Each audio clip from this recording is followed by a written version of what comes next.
Shalom, semangat pagi anak-anak. Bagaimana kabar kalian semua? Luar biasa tentunya. Kalau saya bilang katakan luar biasa, kalian harus di rumah menjawab yes, yes, yes. Itu mengimani kalian bahwa di dalam kehidupan kalian merasakan kasih cinta Tuhan Yesus yang luar biasa di dalam kehidupan kita.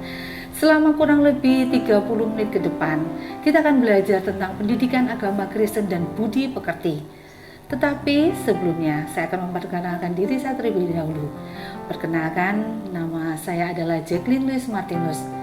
Nah, sebelum kita masuk ke dalam materi pembelajaran, kita akan berdoa terlebih dahulu. Saya memberi waktu sejenak untuk kalian mempersiapkan diri dalam berdoa.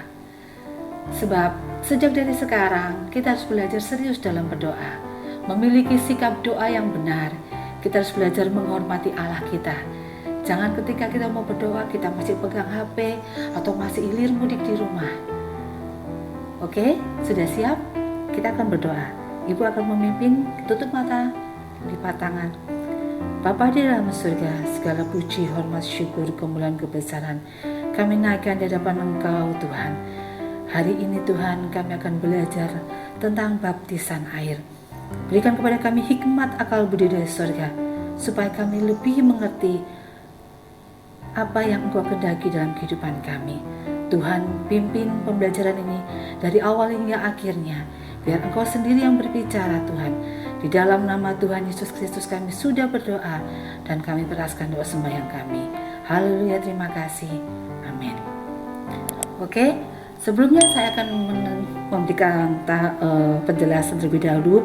Ketika kita akan belajar di dalam pembelajaran, kita harus tahu tujuan pembelajaran kita apa. Yang pertama, menerima bahwa hanya Allah yang dapat mengampuni dan menyelamatkan manusia melalui karya penyelamatan Yesus Kristus. Menghayati pengampunan Allah dalam Yesus Kristus. Kemudian menjelaskan makna baptis sebagai lambang pembasuhan diri. Sebelum kita memasuki, kita akan melihat dasar firman Tuhan. Dasar firman Tuhan pembelajaran hari ini adalah Kisah Para Rasul pasal 19 ayat yang keempat. Mari siapkan Alkitab kalian, kita akan membaca ayat emas kita. Kata Paulus, baptisan Yohanes adalah pembaptisan orang yang telah bertobat. Dan ia berkata kepada orang banyak bahwa mereka harus percaya kepada Dia yang datang kemudian daripadanya, yaitu Yesus. Ini dasar firman Tuhan yang pertama. Kemudian dasar firman Tuhan yang kedua adalah di dalam Roma pasal 6 ayat 1 sampai 6. Kita membaca bersama-sama. Mari saya berikan kesempatan buat kalian untuk membuka di dalam Roma pasal 6 ayat 1. Mulai kita membaca. Jika demikian, apakah yang hendak kita katakan? Bolehkah kita bertekun dalam dosa supaya semakin bertambah kasih karunia itu? Ayat yang kedua, sekali-kali tidak. Bukankah kita telah mati bagi dosa? Bagaimanakah kita masih dapat hidup di dalamnya? Ayat 3, atau tidak tahukah kamu bahwa kita semua yang telah dibaptis dalam Kristus telah dibaptis dalam kematiannya? Ayat yang keempat, dengan demikian kita telah dikuburkan bersama-sama dengan Dia oleh baptisan dalam kematian, supaya sama seperti Kristus telah dibangkitkan dari antara orang mati oleh kemuliaan Bapa, demikian juga kita akan hidup dalam hidup yang baru. Sebab jika kita telah menjadi satu dengan apa yang sama dengan kematiannya, kita juga akan menjadi satu dengan apa yang sama dengan kebangkitannya. Ayat yang ke-6 terakhir, karena kita tahu bahwa manusia lama kita telah turut disalibkan, supaya tubuh dosa kita hilang kuasanya, agar jangan kita menghambakan diri lagi kepada dosa. Itu ayat-ayat menjadi dasar di dalam pembelajaran kita pada hari ini. Arti baptisan. Baptisan berasal dari bahasa Yunani, yaitu baptizo, berarti menyelamkan atau mencelupkan. Dalam Injil Markus pasal 7 ayat 4, dan kalau pulang dari pasar mereka juga tidak makan kalau tidak lebih dahulu membersihkan dirinya. Jadi ini merupakan adat juga dari bangsa Yahudi. Kemudian kalau kita buka di dalam Injil Lukas pasal 11 ayat yang ke-38, berbunyi demikian, orang Farisi itu melihat hal itu dan ia heran karena Yesus tidak mencuci tangannya sebelum makan. Jadi adat istiadat Yahudi mengenai membasuh anggota tubuh dengan air itu sebagai simbol pembersihan diri. Adat kebiasaan ini berkaitan dengan makna baptisan sebagai pembasuhan atau membersihkan air. Membersihkan dengan air maksud saya. Kita lihat di dalam Markus pasal 1 ayat 4. Dikatakan demikianlah Yohanes Pembaptis tampil di padang gurun. Tadi kita sudah melihat videonya ya. Bagaimana Yohanes Pembaptis berseru-seru di padang gurun. Dia katakan bertobatlah dan berilah dirimu dibaptis dan Allah akan mengampuni dosamu. Ayat yang kelima dikatakan, lalu datanglah kepadanya orang-orang dari seluruh daerah Yudea dan semua penduduk Yerusalem, dan sambil mengaku dosanya mereka dibaptis di sungai Yordan. Ayat yang keenam, Yohanes memakai jubah bulu unta dan ikat pinggang kulit dan makanannya belalang dan madu hutan. Selanjutnya ayat yang ketujuh dikatakan, inilah yang diberitakannya. Sesudah aku, maksudnya Yohanes Pembaptis, akan datang. Ia, itu dikatakan huruf besar, itu menunjukkan Tuhan Yesus yang lebih berkuasa daripadaku. Membungkuk dan membuka tali kasutnya pun aku tidak layak. Jadi di sini kita bisa lihat bahwa Yohanes Pembaptis merasa dia tidak layak di hadapan Tuhan Yesus. Ayat yang ke-8 dikatakan, aku membaptis kamu dengan air. Tetapi ia, huruf besar lagi itu Tuhan Yesus, akan membaptis kamu dengan Roh Kudus. Pada waktu itu datanglah Tuhan Yesus dari Nazaret di tanah Galilea, dan ia dibaptis di sungai Yordan oleh Yohanes. Kita tadi sudah melihat filmnya. Ayat yang ke-10, pada saat ia keluar dari air, ia melihat langit terkoyak, dan roh seperti burung merpati turun ke atasnya. Lalu terdengarlah suara dari surga, engkaulah anakku yang kukasihi, kepadamulah aku berkenan. Kita lanjut di dalam tentang baptisan Yohanes.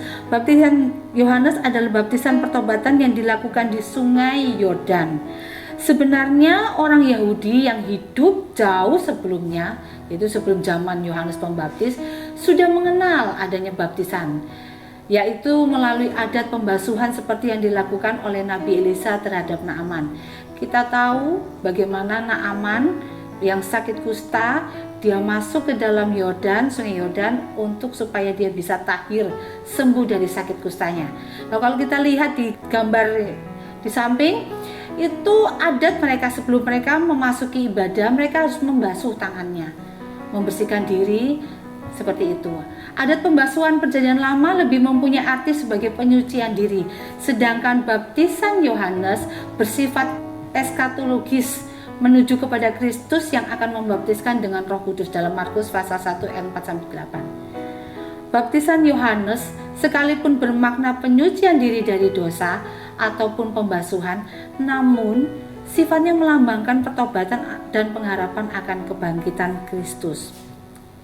Kita lanjut kemudian tentang baptisan Yohanes lagi. Jauh sebelum Yohanes Pembaptis melakukan baptisan dalam tradisi Yahudi, juga ada tata cara pembasuhan dengan air yang bermakna membasuh dosa manusia. Seperti tadi yang Ibu katakan, Naaman yang menyelam ke dalam air untuk menyembuhkan penyakitnya, penyakit kusta.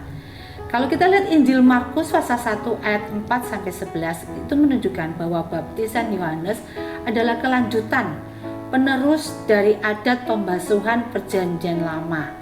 Namun dengan pengertian baru, yaitu bukan sekedar penyucian saja, tetapi sebagai lambang pertobatan. Kita bisa lihat di dalam Kisah Para Rasul ayat 19, pasal 19 ayat yang keempat maksud saya. Untuk menerima pengampunan dosa, Lukas pasal 3 ayat 3. Yohanes mengatakan dia membaptis dengan air, tetapi Tuhan Yesus membaptis dengan Roh. Yesus sendiri datang untuk dibaptis oleh Yohanes. Mulanya memang Yohanes ragu, tetapi Tuhan Yesus harus menggenapi nubuat mengenai dirinya. Kita lanjut lagi di dalam baptisan Yohanes dikatakan baptisan membasuh tubuh dan jiwa kita dari gaya dan cara hidup lama ke cara hidup yang baru, yaitu hidup menurut ajaran Kristus. Dengan demikian, dalam hidup baru ini kita dibebaskan dari perhambaan dosa. Sebaliknya, kita menjadi hamba Allah di dalam Yesus Kristus. Dibebaskan dari hamba dosa artinya manusia diberi kekuatan untuk melawan kuasa dosa dengan mengandalkan kuasa Yesus. Baptisan menjadi pertanda seseorang menjadi milik Kristus.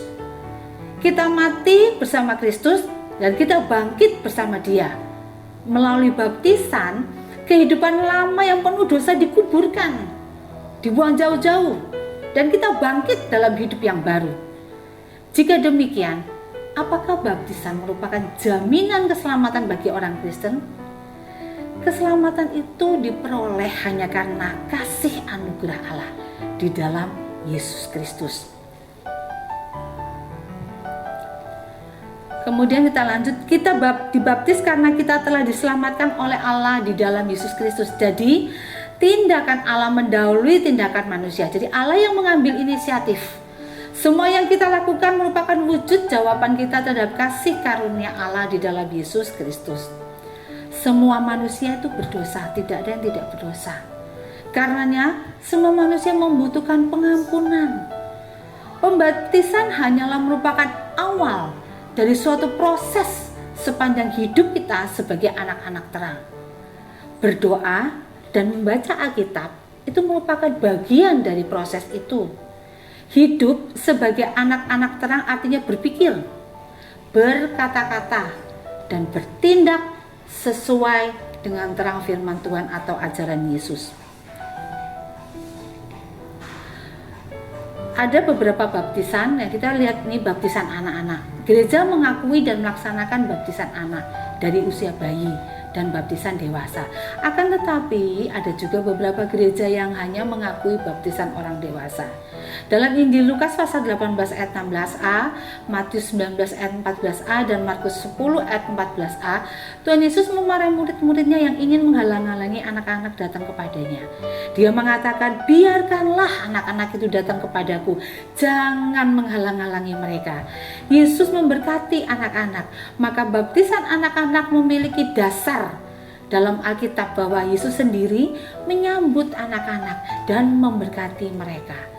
Jadi, baptisan anak-anak memiliki dasar dalam Alkitab, begitu pula baptisan orang dewasa.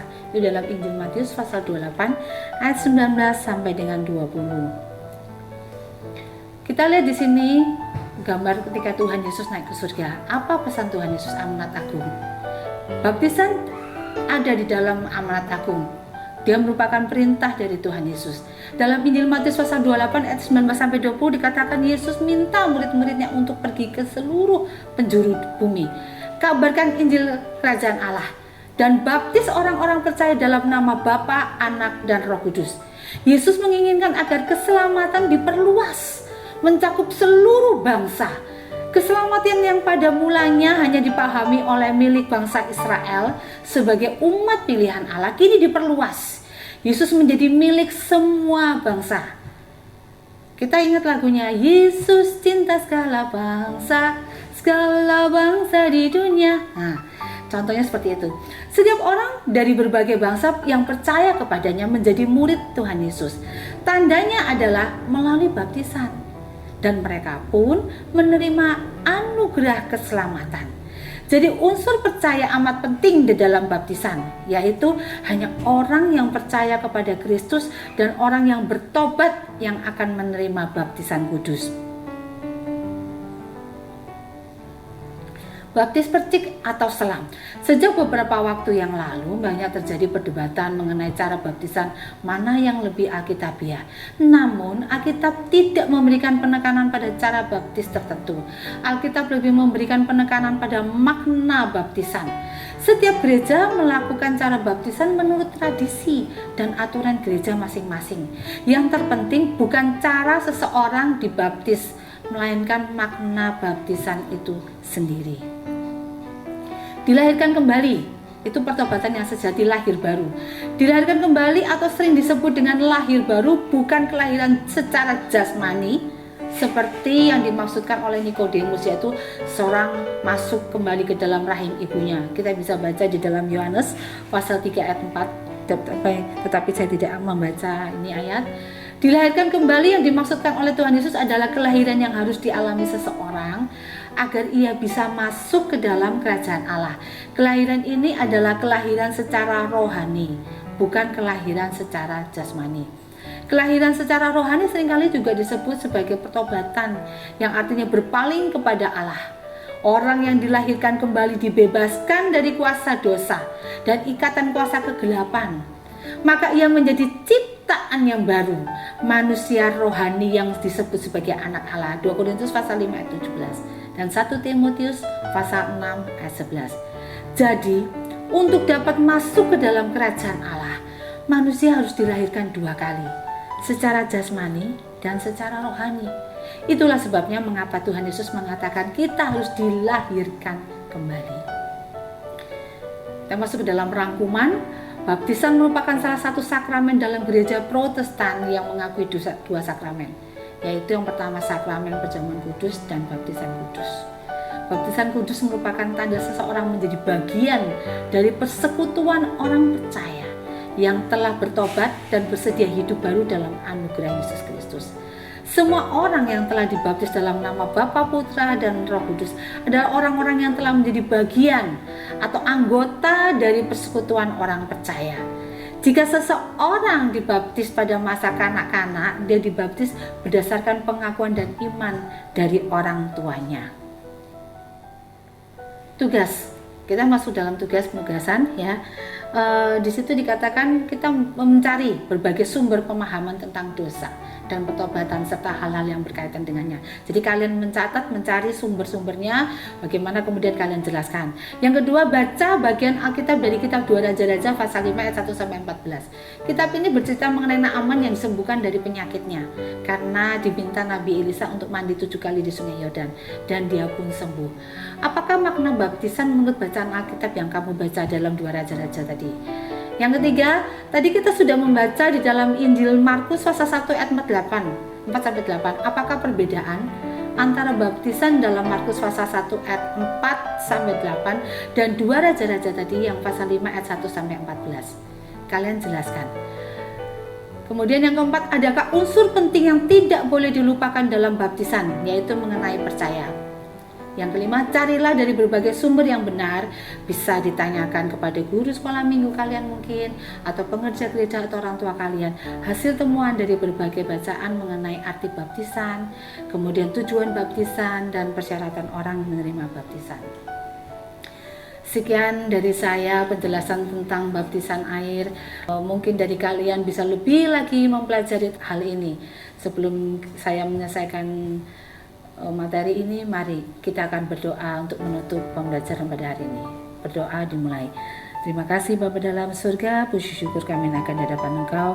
Kami berterima kasih untuk kasih anugerah dan pertolongan-Mu, penyertaan-Mu selama pembelajaran ini. Biarlah Tuhan sendiri yang berkata-kata, Engkau berikan kepada kami hikmat akal budi, Roh Kudus memberkati kami dan menyertai kami. Di dalam nama Tuhan Yesus Kristus kami sudah berdoa, haleluya, amin. Terima kasih.